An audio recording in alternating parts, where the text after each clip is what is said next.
Hello students, आज के video में हम जो करने वाले हैं वो है न्यूमेरिकल। अब तक हम जो पढ़ के आए हैं वो क्या है, तो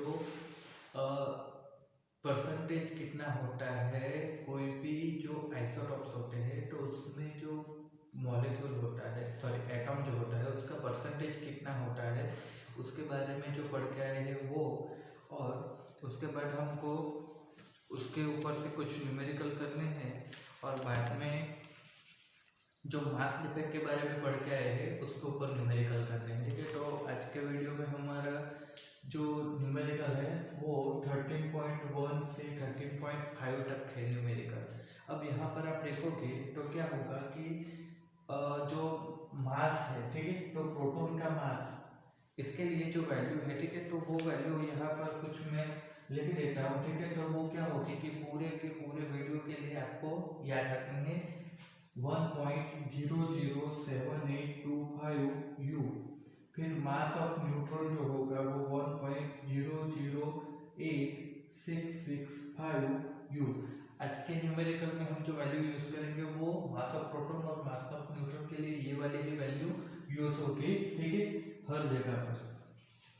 अब देखो तो यहाँ पर क्या है कि पहला न्यूमेरिकल है, उसमें हमको क्या बोला गया है कि लिथियम के दो आइसोटॉप्स दिए गए हैं।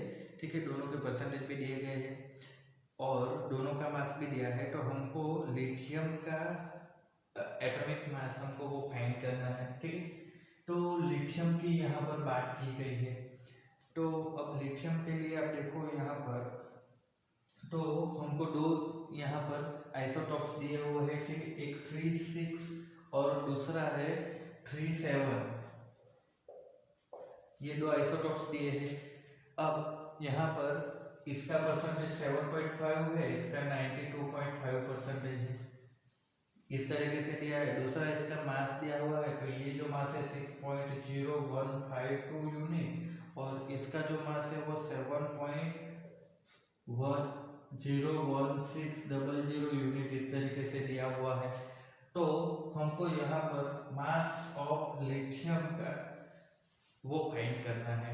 ठीक है, तो इसके लिए हमने देखा था कि जब आइसोटॉप्स हमको दी जाए तो वहां पर हमने क्लोरीन का एग्जांपल के थ्रू समझा था कि फॉर्मूला क्या लगाना है। तो मास ऑफ लिथियम हमको फाइंड करना है। ठीक है, तो उसके लिए फॉर्मूला क्या होगा कि जो पहला आइसोटॉप होता है, ठीक है, उसका मास इनटू परसेंटेज प्लस दूसरा आइसोटॉप का mass into percentage divide by 100।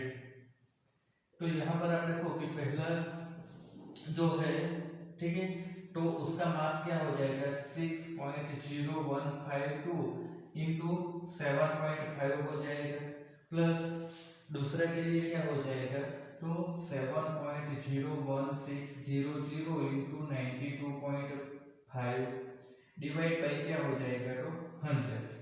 तो इसके ये आप देखोगे तो सिंप्लीफाई करके हमको आंसर क्या हो जाएगा 6.941 U, मतलब एटॉमिक मास यूनिट मिलेगा। ठीक है, क्योंकि यहाँ पर आप देखोगे तो क्या होगा कि ये जो मास है और ये मास एटॉमिक यूनिट में है, तो उसको हम यहाँ पर कॉमन लिख देते हैं। तो हमारा मास ऑफ लिथियम क्या हो जाएगा 6.941 यूनिट, मतलब एटॉमिक मास यूनिट जो होता है उसमें आ जाएगा इस तरीके से। ठीक है, अब यहाँ पर आप देखो तो ये जो डिजिट है तो वो क्या है कि पॉइंट के बाद 3-4 डिजिट तक के होते हैं। ठीक है, तो क्या होगा कि आप लोग कुछ और वैल्यू लोगे तो थोड़ा सा आंसर इधर उधर हो सकता है। ठीक है, तो वैल्यू के ऊपर डिपेंड करेगा।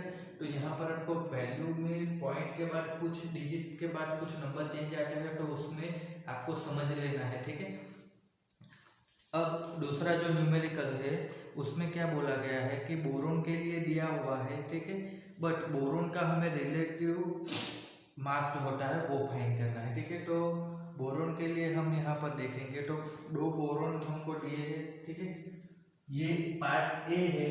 बी पार्ट में हमको क्या दिया गया है कि 5B10 और 5B11 दो बोरोन के आइसोटॉप्स दिए हुए हैं। ठीक है, अब उसका रिलेटिव परसेंटेज जो होता है, ठीक है, वो हमको फाइंड करना है।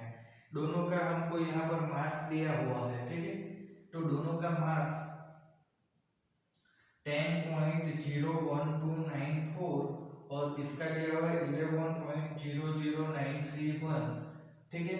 और मास ऑफ बोरॉन, ठीक है, यहाँ पर फाइंड करना था, यहाँ पर दिया हुआ है 10.811, इस तरीके से दिया हुआ है, ठीक है। अब हमको यहाँ पर फाइंड करना है क्या है, तो दोनों का परसेंटेज। तो हम यहाँ पर मान लेंगे कि इसका परसेंटेज x है, तो इसका क्या हो जाएगा 100 माइनस x हो जाएगा, ठीक है। तो अब क्या करना होगा, डायरेक्ट फॉर्मूला लगा, क्या हो जाएगा, mass of boron equal to क्या हो जाएगा, mass of x plus m2 100 minus x divide by क्या हो जाएगा, तो 100 ही आएगा वो। तो अब यहाँ पर देखो, तो ये वैल्यू 10.811 दी गई है इक्वल टू मास, पहले का मास तो वो हो जाएगा 10.01294 इंटू एक्स प्लस दूसरे का मास तो वो है 11.00931 इंटू 100 माइनस एक्स, इस तरीके से दिया है, डिवाइड बाई 100 कर दो। तो यहाँ पर अब आप देखो आगे तो क्या होगा कि ये 100 एक्स वाला एक साथ हो जाएगा और ये 100 इधर मल्टीप्लाई कर दो तो ये हो जाएगा 10.81 था तो ये हो जाएगा 1081.11 इक्वल टू ये क्या हो जाएगा, तो ये 10.01294 इस तरीके से रहेगा माइनस 11.00931 इस तरीके से हो जाएगा।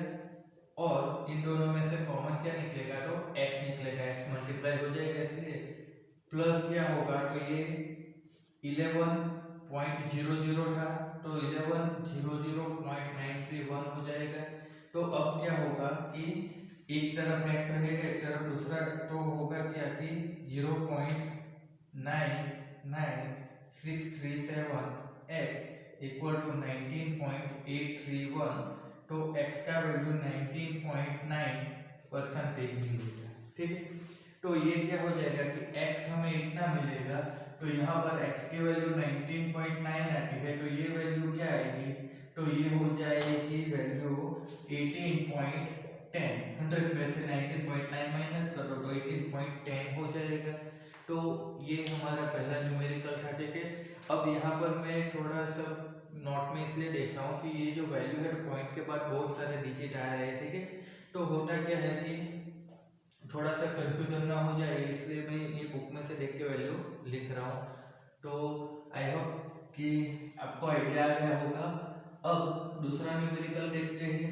तो दूसरा न्यूमेरिकल में भी इसी तरीके से कोई और एटॉम हमको दिया होगा जिसका हमें परसेंटेज फाइंड करना होगा।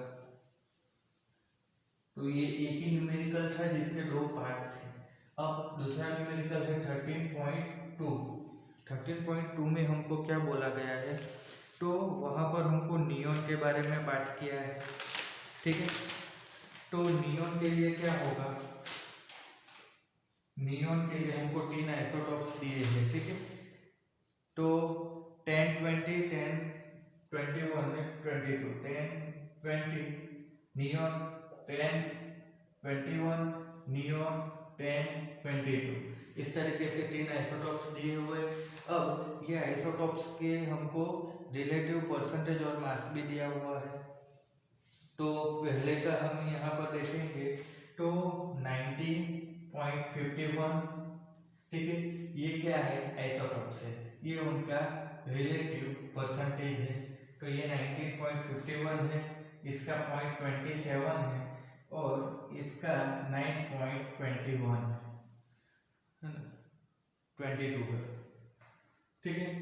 अब इनका हमें एटॉमिक मास भी कुछ दिया हुआ है, तो वो मास है यहाँ पर आप देखो तो 19.99, इसका 20.99 और इसका 21.99। तो हमको यहाँ पर जो फाइंड करना है वो क्या है, तो मास ऑफ नियॉन, ठीक है। नियॉन के एटॉम का मास फाइंड करना है, तो वो क्या हो जाएगा, तो आइसोटॉप्स का फॉर्मूला के लिए हम क्या देखते हैं कि m1 इंटू उसका परसेंटेज प्लस m2 इंटू उसका परसेंटेज प्लस 3 है तो m3 और उसका परसेंटेज आएगा, डिवाइड बाई 100 ही होगा। तो यहाँ पर हमारे पास वैल्यू क्या है कि पहला जो है वो क्या है, तो 90.51 है इंटू क्या हो जाएगा 19.99।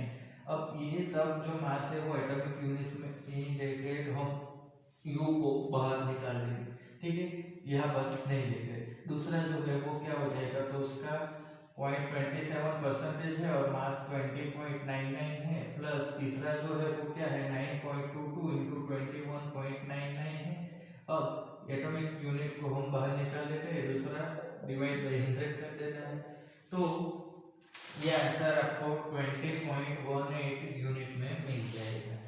तो इस तरीके से क्या होगा कि नियॉन जो है तो उसमें क्या होगा कि 3 आइसोटोप्स दिए हैं, तो 3 के लिए क्या होगा कि हमको तीनों का परसेंटेज इनटू मास ऐड करके समेशन करके डिवाइड बाय 100 करना पड़ेगा। तो ये आंसर 20.18 यूनिट आ जाएगा।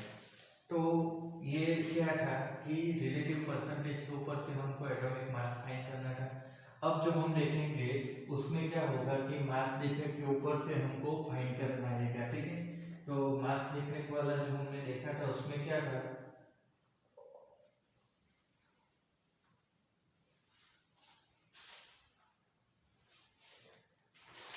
इंडिविजुअल का जो मास होता है वो क्या होता है कि न्यूक्लियस के कंपेयर में कम होता है, वही हमने देखा था। तो वही चीज यहाँ पर हमको यूज करनी है। तो यहाँ पर हमको सबसे पहले नाइट्रोजन के बारे में बोला गया है, ठीक है। तो नाइट्रोजन की बाइंडिंग एनर्जी हमको फाइंड करनी है मेगा इलेक्ट्रॉन वोल्ट में, ठीक है। तो नाइट्रोजन N714 की बात की गई है, ठीक है। तो कौन सा आइसोटोप्स दिया है, कौन सा एटॉम दिया है उसके ऊपर भी डिपेंड करेगा, क्योंकि अगर यहाँ पर 715 होगा तो न्यूट्रॉन का नंबर अलग आएगा। तो यहाँ पर हम देखेंगे तो क्या होगा, ये 7 दिया हुआ है, तो मास ऑफ प्रोटॉन क्या हो जाएगा 7 उसके लिए आएगा, ठीक है। यहाँ पर एक्चुअली नंबर ऑफ प्रोटॉन क्या होगा 7 एंड नंबर ऑफ न्यूट्रॉन तो वो भी 7 ही होगा, ठीक है, क्योंकि 14 है। तो 7 इंटू मास ऑफ प्रोटॉन होगा, तो वो क्या हो जाएगा 7 इंटू 1.007825 यूनिट।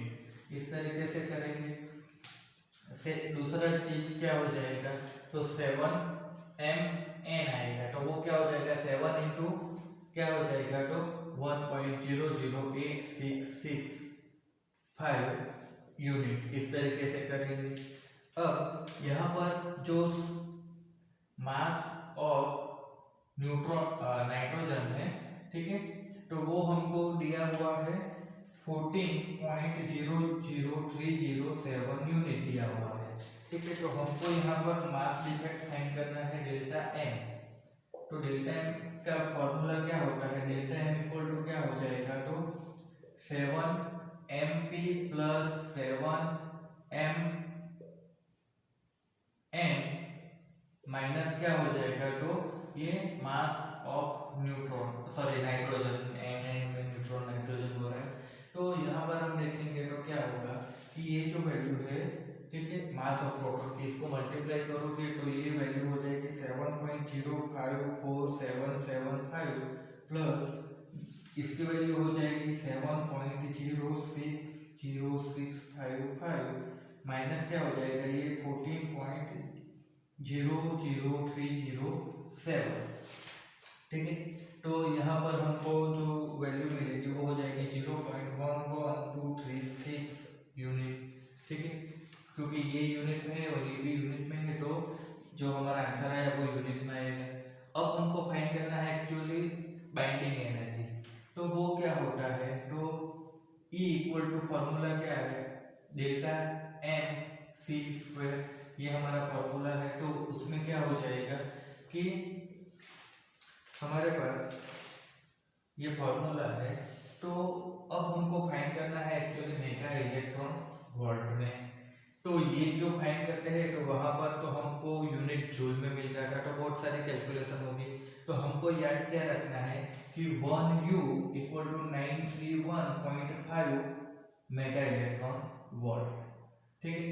तो अब ये फॉर्मूला का यूज करने को रहेगा ही नहीं, क्योंकि हमारे पास इतना एटॉमिक मास यूनिट है, तो एक एटॉमिक मास यूनिट को मेगा इलेक्ट्रॉन वोल्ट में कन्वर्ट करो तो इतना हो जाता है। तो हमारे पास इतना है, तो इलेक्ट्रॉन यहाँ पर जो बाइंडिंग एनर्जी आएगी तो वो क्या हो जाएगी, तो 931.5 0.5 उसको हमें क्या करना होगा, तो 0.11236 उसके साथ मल्टीप्लाई कर दो, तो वो क्या हो जाएगा कि 104.7 मेगा इलेक्ट्रॉन वोल्ट बन जाएगा।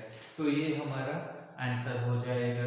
ठीक है, किस में, तो 13.3 जो न्यूमेरिकल है उसमें हमको जो बाइंडिंग एनर्जी फाइंड करनी थी, तो वो इस तरीके से हम फाइंड कर लेंगे। देखो ये फॉर्मूला यूज क्यों नहीं किया है, क्योंकि यहाँ पर हमको आंसर जूल में मिलता है। ठीक है, और जूल में आंसर जो मिलता है तो उसको हमें फिर मेगा इलेक्ट्रॉन वोल्ट में कन्वर्ट करना पड़ता है, जो हम नहीं चाहते क्योंकि कैलकुलेशन लंबी हो रही है। तो हम ये जो डायरेक्ट ये हमने 13.3 वाला जो न्यूमेरिकल किया था उसमें हमने ये ऑब्टेन किया था कि 1 atomic mass unit equal to 91.5 mega electron volt. तो ये ही यूज कर लेना है जब भी आपको मास डिफेक्ट मिले और उसको मेगा इलेक्ट्रॉन वोल्ट में फाइंड करना हो तब। तो ये हमारा 13.3 हो गया। अब 13.4 लिखते हैं।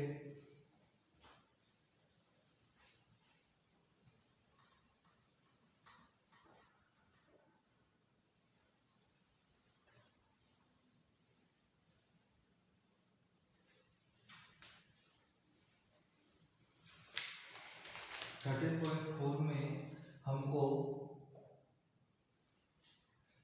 26 Fe 56 और दूसरा है Bi, पता नहीं क्या नाम है, Bi 83209। अगर आपको पता हो तो कमेंट कर देना। ठीक है, तो एक्चुअली ये दो हमको यहाँ पर न्यूक्लियस दिए हैं, तो हमको यहाँ पर इसके लिए बाइंडिंग एनर्जी पर न्यूक्लियॉन फाइंड करना है। ठीक है, मेगा इलेक्ट्रॉन वोल्ट में फाइंड करना है। तो मेगा इलेक्ट्रॉन वोल्ट में हमको बाइंडिंग एनर्जी फाइंड करनी है दोनों के लिए। तो हम क्या करते हैं कि दोनों के लिए अलग अलग ही बना देते हैं। ये 13.4 ही है, इधर हम Fe की बात करेंगे और इधर Bi की। ठीक है, आई थिंक इट में भी बिस्मट हो सकता है। ठीक है, बट पता नहीं, आपको पता हो तो कमेंट जरूर करना। तो यहाँ पर ये 26 है, ये 56 है, यहाँ पर ये 83 है और ये 209 है।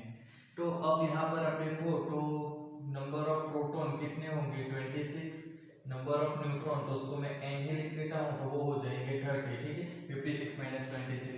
इधर आप देखो तो नंबर ऑफ प्रोटॉन क्या हो जाएंगे, 83 ही होंगे, बट नंबर ऑफ न्यूट्रॉन की हम बात करें तो वो हो जाएंगे 126, 209 माइनस 83। तो ये नंबर ऑफ प्रोटॉन और नंबर ऑफ न्यूट्रॉन मिल गया।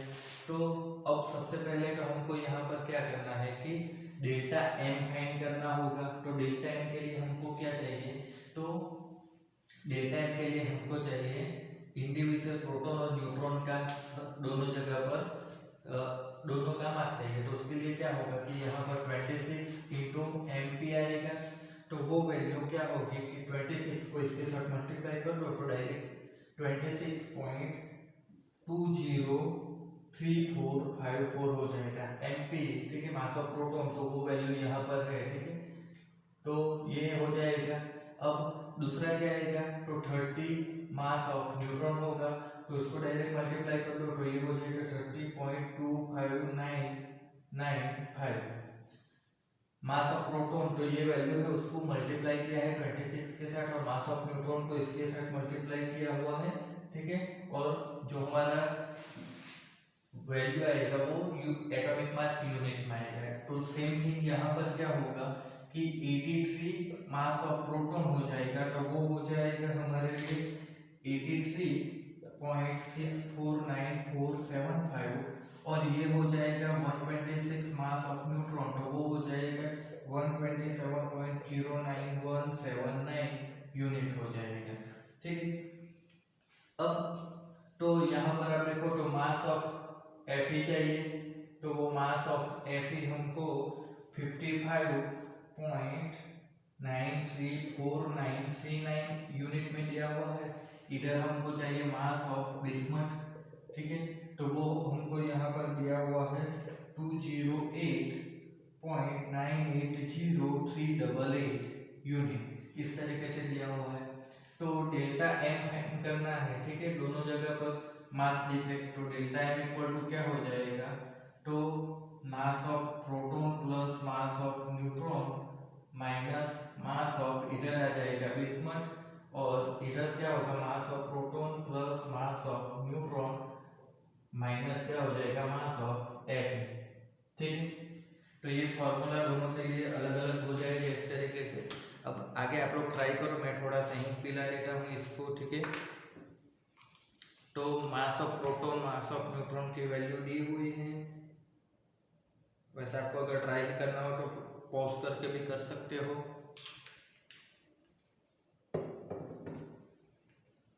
तो यहाँ पर क्या होगा कि हमको डेल्टा एम फाइंड करना है, मतलब कि मास डिफेक्ट फाइंड करना है।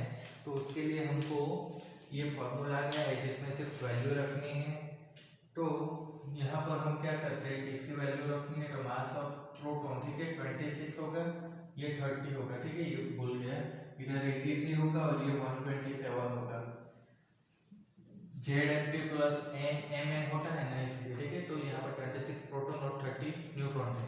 तो यहाँ पर वैल्यू क्या हो जाएगी कि 26.203454 प्लस 30.25995 माइनस ये जो है वो वैल्यू 55.934939 यूनिट, ठीक है। तो हमको यहाँ पर वैल्यू मिलेगा 0.528461 यूनिट मिलेगा। तो इधर भी जैसे वैल्यू देखी है, ठीक है, तो ये दोनों का समेशन करके माइनस ये कर देना है, तो डायरेक्ट वैल्यू में आंसर दे लिख देता हूँ। तो यहाँ पर हमको डेल्टा मिलेगा 1.760877 यूनिट, इस तरीके से हमको डेल्टा मिलेगा। तो अब हमको क्या चाहिए कि बाइंडिंग एनर्जी चाहिए। तो बाइंडिंग एनर्जी क्या हो जाएगी, बाइंडिंग एनर्जी होती है हमारे लिए डेल्टा एम इंटू यू, मतलब वो डायरेक्ट क्या हो जाएगा, तो मेगा इलेक्ट्रॉन वोल्ट में ही मिलेगा।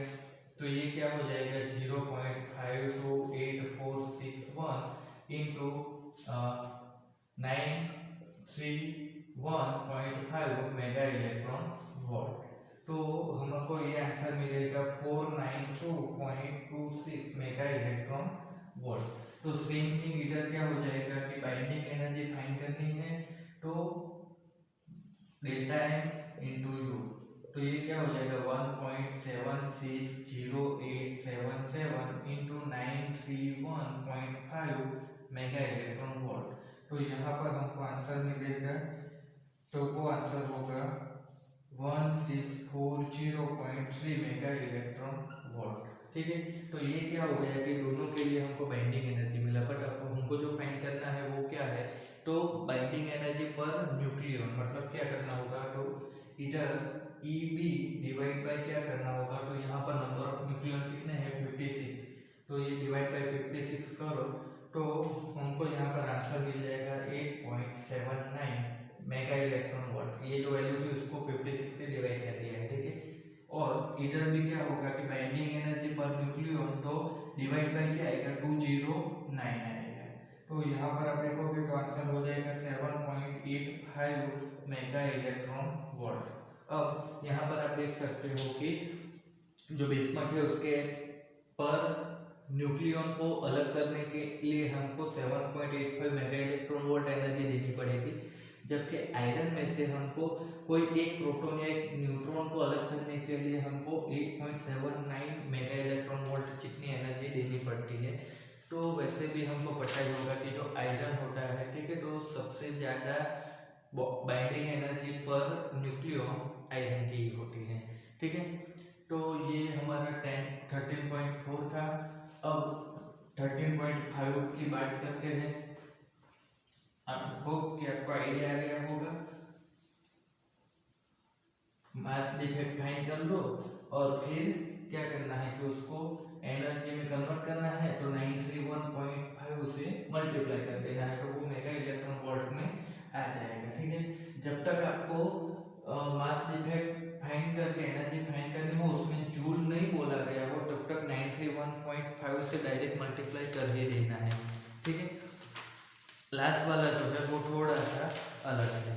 हमको यहाँ पर एक कॉपर दिया हुआ है 3 ग्राम, ठीक है, उसमें से हमको प्रोटॉन और न्यूट्रॉन 3 ग्राम प्रोटॉन में जो प्रोटॉन और न्यूट्रॉन होंगे, सॉरी क्या है, कॉपर है, 3 ग्राम कॉपर में से प्रोटॉन और न्यूट्रॉन को अलग अलग करना है, तो उसके लिए हमको कितना एनर्जी लगेगा वो फाइंड करना है। तो 13.5 यहाँ पर हमको बात करनी है कॉपर की, तो कॉपर 2963 होता है, तो यहाँ पर 29 MP आएगा, तो वो वैल्यू हो जाएगी 29.226925 और 2963 में से 29 माइनस करो तो वो 34 न्यूट्रॉन हो जाएगा, तो Mn आएगा, तो वो वैल्यू आप देखोगे तो 34.29461 U। तो सबसे पहले तो यहाँ पर हमको क्या होगा कि जो कॉपर लिया है तो उसके प्रोटॉन और न्यूट्रॉन अलग कर लिए और उनका टोटल इंडिविजुअल का मास कितना होता है वो हमने फाइंड कर लिया। अब मास ऑफ कॉपर भी हमको यहाँ पर दिया हुआ है, उसकी वैल्यू 62.92960 U इस तरीके से दिया हुआ है। अब यहाँ पर हम डेल्टा एम फाइंड करें तो डेल्टा एम इक्वल टू क्या हो जाएगा, तो अब बोर्ड पर हमने देख चुके हैं, तो ये दोनों का समेशन करो और ये इसका माइनस करो, तो 29.226925 प्लस 34.29461, इतना लंबा नंबर, उसमें से क्या करना है, तो 62.92960 माइनस करना है, तो यहाँ पर हमको डेल्टा एम क्या मिलेगा, तो 0.591935 U इस तरीके से मिलेगा। अब ये डेल्टा एम मिला तो यहाँ पर हम बाइंडिंग एनर्जी फाइंड कर सकते हैं, वो क्या होगी, तो 0.591935 इंटू 931.5 मेगा इलेक्ट्रॉन वोल्ट, तो ये क्या हो जाएगा, हमको यहाँ पर वैल्यू मिलेगी 551.3874 मेगा इलेक्ट्रॉन वोल्ट। तो यहाँ पर क्या हो जाएगी कि जो कॉपर का न्यूक्लियस होता है तो उसके लिए जो बाइंडिंग एनर्जी होती है वो 551.3874 मेगा इलेक्ट्रॉन वोल्ट हो गई, ठीक है। अब बात करते हैं कि हमको कॉपर के 3 ग्राम कॉपर दिया था, तो 3 ग्राम कॉपर के जो प्रोटॉन और न्यूट्रॉन है उसको अलग करना है, तो 3 ग्राम कॉपर में कितने प्रोटॉन और न्यूट्रॉन होंगे वो फाइंड करना है, तो उसके लिए हमको चाहिए कि नंबर ऑफ न्यूक्लियस इन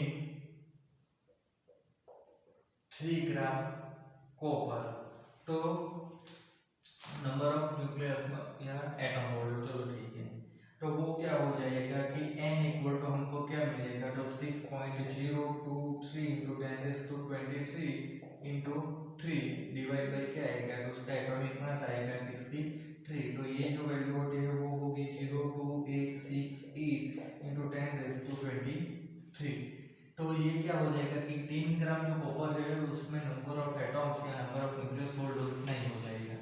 तो अब हमको यहाँ पर क्या होगा कि जो रिक्वायर्ड एनर्जी है, ठीक है, तो वो रिक्वायर्ड एनर्जी क्या हो जाएगी, EV इंटू n हो जाएगी, क्योंकि ये जो था वो तो एक न्यूट्रॉन के एक न्यूक्लियस एक एटम के लिए था, ठीक है, तो हमको तो क्या चाहिए कि 3 ग्राम के लिए चाहिए, तो 3 ग्राम में कोई एक ही एटम या एक ही न्यूक्लियस थोड़ी होगा, 3 ग्राम में तो इतने सारे हैं, तो उसको करने के लिए हमें कितनी चाहिए, तो 1 ग्राम में कितनी चाहिए, तो इसमें कितनी चाहिए, तो दोनों का मल्टीप्लिकेशन आ जाएगा, सिंपल बात है, कुछ कंफ्यूजन नहीं होना चाहिए।